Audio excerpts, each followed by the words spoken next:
kind of muscles you have? No. Bro, what kind of patterns you have? Or is it just aesthetics? Hello everybody, welcome back to training every single day. So I started off this morning in a better mood than yesterday, of course, and I did some hanging, dead hanging, mainly focusing on using the spine, mobilizing the spine are the main benefits I'm looking for. Not too much focusing on the benefits you can get from the grip or the benefits you can get in the pulling musculature from doing dead hangs, but mainly in moving the spine. Moving it, gravity in this position will naturally align it, so it's very good to spend a lot of time in it. But once you spent, several years hanging, then you can get into moving the spine, or you should ideally get into moving the spine immediately. Always be challenging how you can move the spine into position, or in the case of like footwork, get better footwork in the position. Better balance is what I'm getting at. Some dips, very deep range of motion, get a nice stretch. This has been, I'm feeling stronger in this position, in this movement, so I'm good, feeling good about that. I feel it's very important to build mobility, build the strength. You should be increasing your mobility, increasing your strength. Both of those at the same time, very important. You build the mobility and that extra range you have. You need to fill that extra range in with strength, and you just end up being more complete, more injury proof. And then I get into some mobility against the wall, of course. This one's a very good one for developing the spine and the squat facing the wall. Get your feet closer to the wall, get your feet closer together, and get your arms more overhead are the best ways to do this movement. Do you do this movement? Let me know in the comments. Also leave a like, also subscribe. If you don't, just give it a try right now. Just one, you're like, oh, this is easy or this is stupid. Try it out. Do, 5 reps. All it takes, 5 reps. Arms overhead, kind of close to the wall, feet not moving, and you will feel a burn in the upper body. You'll feel a burn in the lower body. It will challenge the joints.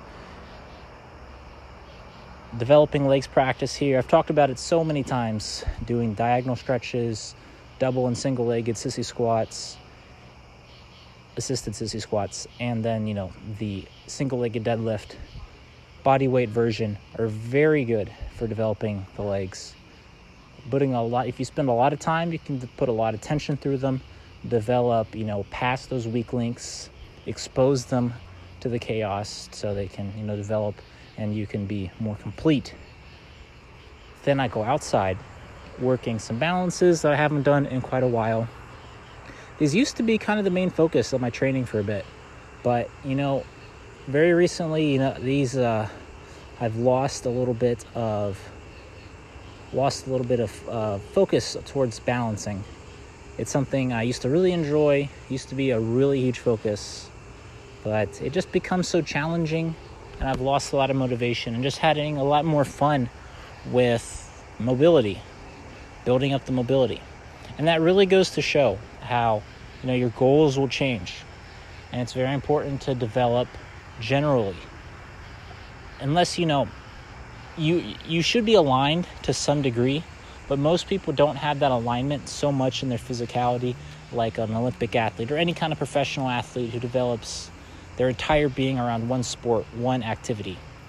Most people it changes, and staying general, developing, mobility, developing the joints, developing strength, balance, creativity, expression, all those things are just what it's all about for me. Let me know what you train for, what your goals are. The more specific they are, the more progress you can make.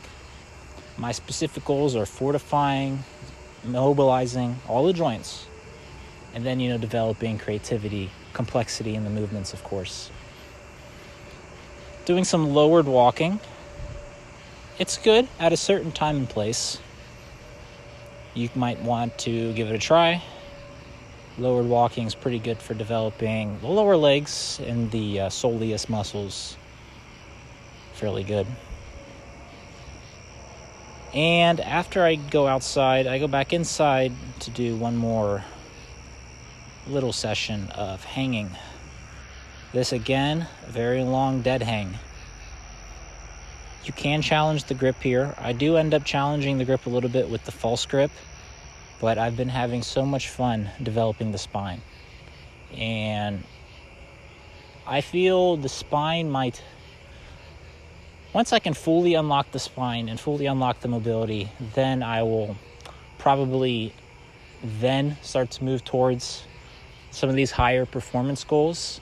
But you know, the weak links that I talk about, the weak links, my spine is not fully mapped out internally. I have a little bit of not full mobility in the shoulders. I don't have full mobility in the hips.